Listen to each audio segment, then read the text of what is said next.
Every so often doing this podcast, we get a movie where the rating just like completely doesn't match the movie itself, at least in my opinion.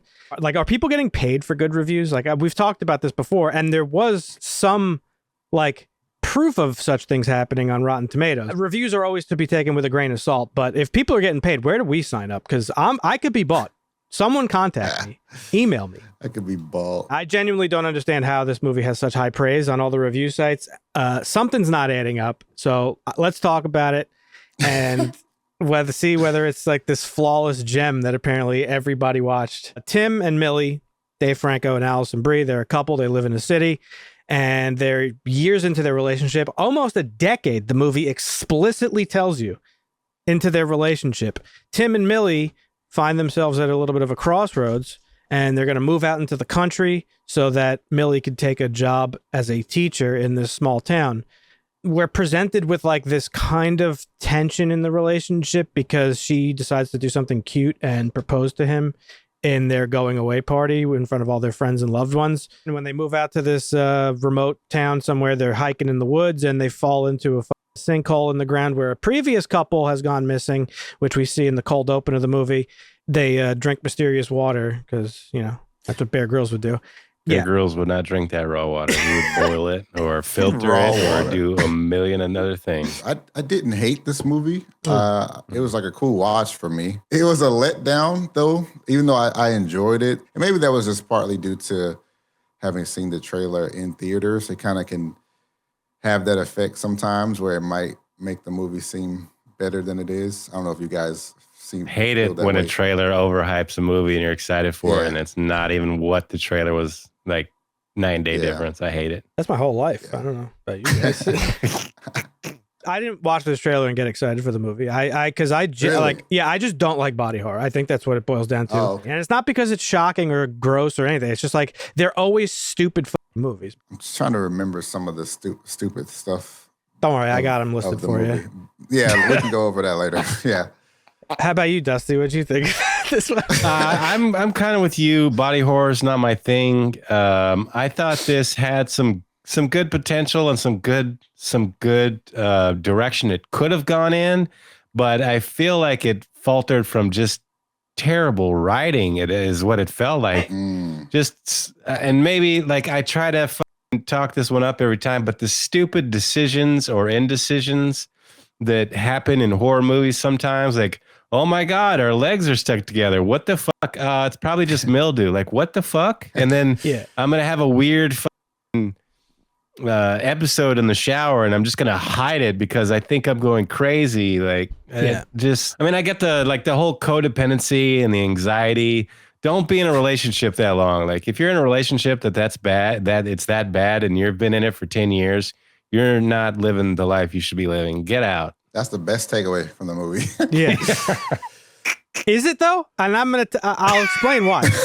Because, so first of all, you hit the nail on the head, Dusty. The writing in this movie was so profoundly bad that I actually do think they stole the script. I was going to say, did AI write this one? Because we've already questioned that before. Obviously, I understand the themes that this movie wants to explore. You just touched on it a little bit. Codependency, being with somebody that maybe you shouldn't be with. I get it. It's very on the nose.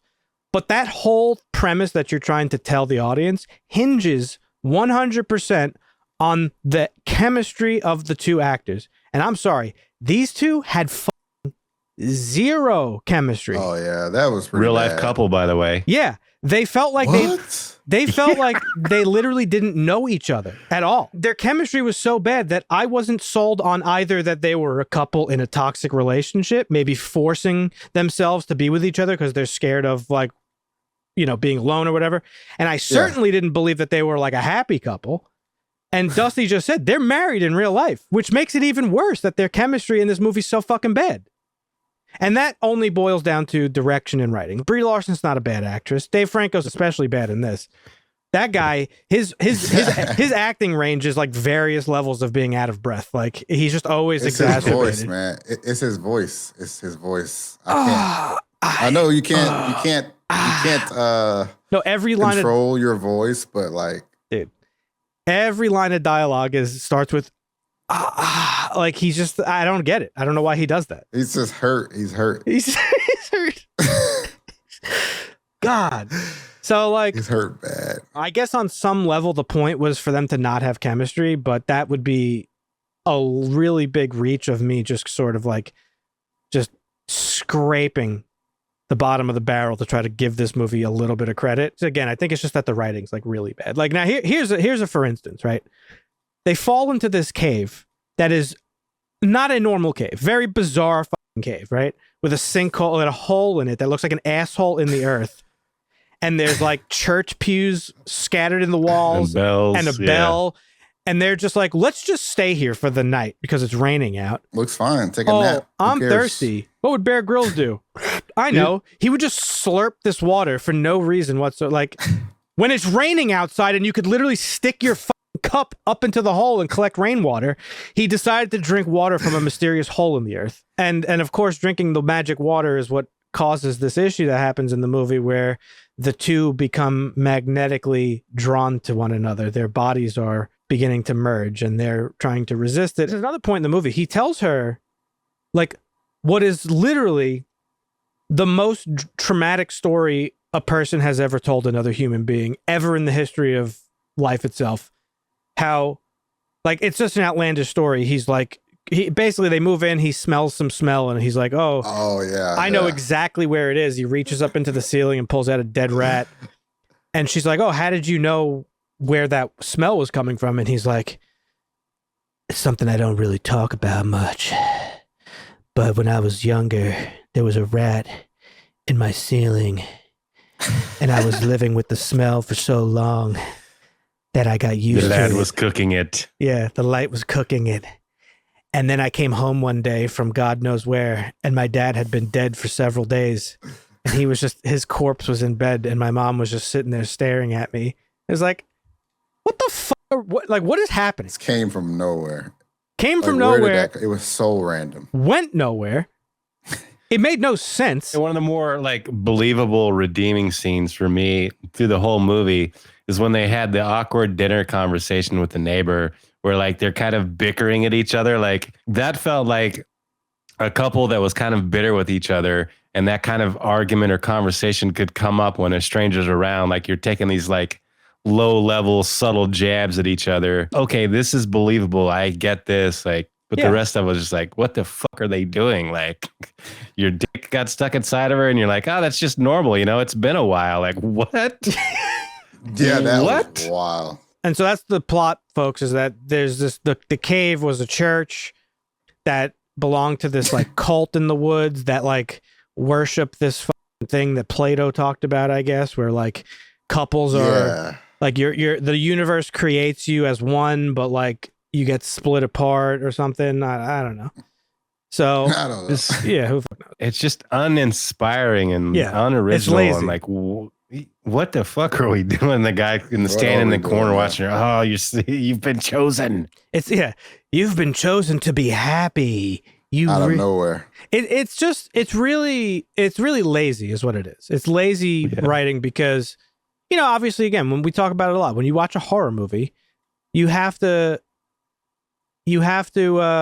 detach yourself from reality a little bit and accept the fact that you're gonna see some nonsense. These Mhm. people are just doing the most dumb fucking things that nobody would do in real life, and there's no level of believability. There's no way to separate yourself that much from reality to believe that somebody would be so fucking stupid while it's raining outside to drink water from a stagnant pool in a cave instead of the rainwater that's 2 feet away. Like, I'm sorry, there's just no way you could expect me to believe that a human being would do that.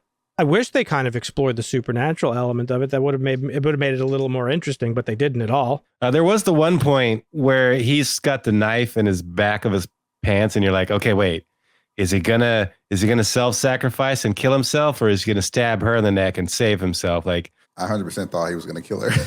I was like, this guy's a piece of shit. Both of those endings would have been better than what we got. It would have been nice that he sacrificed himself to save her. That would have been a nice redemption arc.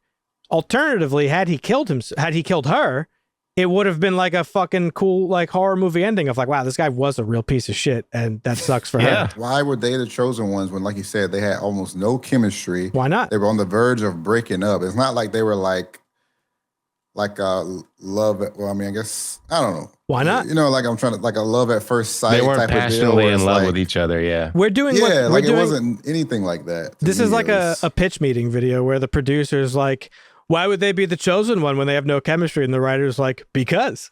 Like that's That's it. that's just Because because. get off Why my not? back about that. Yeah. Yeah. There's a whole portion of this where she doesn't know what's going on. She thinks he's just being fucking weird and crazy. And he shows up to her school where she teaches children in elementary school and is like, I want you so bad. And she just like fucks him. Oh In the my bathroom of that the was school. So cringe. Yeah. That Yeah. shit was like I hate She's even gotta- saying like when something's cringe, but that shit was fucking cringe. Like you're a professional teacher who thinks their husband is being weird is just going to like fuck him in the bathroom where In students are. the boys' children. bathroom. Yeah. Not Yeah. even the Literal faculty shit. restroom. In Come the boys' on now. bathroom. And then Dude. he's like, he like even checks her on and he's like, well, you fuck me too. And she's like, well, you don't fuck me for months and then tell me you want me. What am I supposed to do? It's like, not fuck him at school. Yeah, that's insane. What do you mean?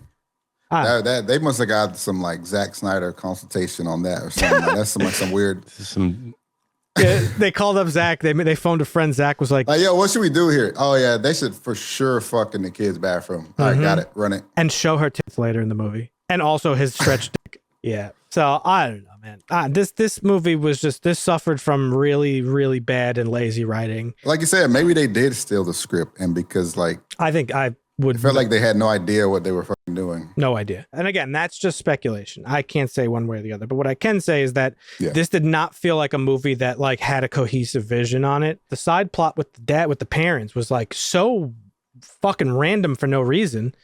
What was the point of it? So you could explain like I don't even understand. I don't understand the point of it. Is that's the whole thing. It served no purpose. They I know just it's wanted to there. have a scary woman on the screen, and they needed a There reason to you do go. it. Like You nailed just it. Was so dumb, bro. You nailed it because they needed 2 or 3 scenes that were dream sequences that had to be like scary jump scare moments in this movie. It was so out of place, made no sense to the story, served no purpose. Not only is it pointless, but it's a story that is so fucking outlandish, okay?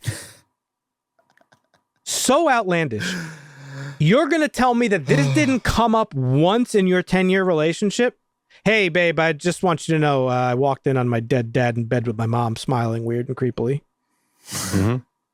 Copy that. This was a big miss for me. I strenuously did not like this movie. I really couldn't think of like a single redeeming quality to it. As always, when we talk about these things, I have a different perspective, and I think I didn't enjoy this as much as I thought I did. Yeah. I watched this So, yeah. 2 days ago, and I thought about it a lot yesterday, and I was like, do I really fucking hate this movie, or was it really that bad? Like, I was trying to find redeeming things about it, but Yeah. Yeah, it's really that bad. It has a 90% fresh on Rotten Tomatoes, like, and a 76% audience score. Like, there's just no way these are real reviews. Like, I don't believe it. I just don't believe that. Like, we watched the same movie. We're not like, it's not all of a sudden we just have like no taste in movies where we're like, we just totally missed what was so brilliant about this. Nah, right. Like, yeah, it's just, I don't believe that these reviews are real. That's where I'm at on it. And it has an equally high rating on IMDb. It's got a 6.8. Now, I cannot, in good conscience, give it, it's not even mid for me. This is below mid. This is like a 4 at best for me. whew, I don't know. It's a 5 for me. It's a mid movie. I don't know if I'd drop it to a 4. Like I said, there was a couple of good scenes, and it had potential, but it needed better directing and better writing. I wouldn't really recommend it unless you're bored. It's probably like a 5.5. This could have been an actually really good movie. Like, I think the premise was cool, while a little on the nose. It was a cool premise. It was a different type of body horror, at least that I haven't seen before. But that's just our thoughts, folks. Leave a comment down below. Let us know what you thought about it. Are you one of the 70% on Rotten Tomatoes that thought this was great? The critics loved it, right? Oh, yeah. Oh, yeah. Crazy. Fresh. That's actually, It's somebody's crazy. getting paid off. I'm telling you. It's collusion on this one. Shoot us an email. We'll talk.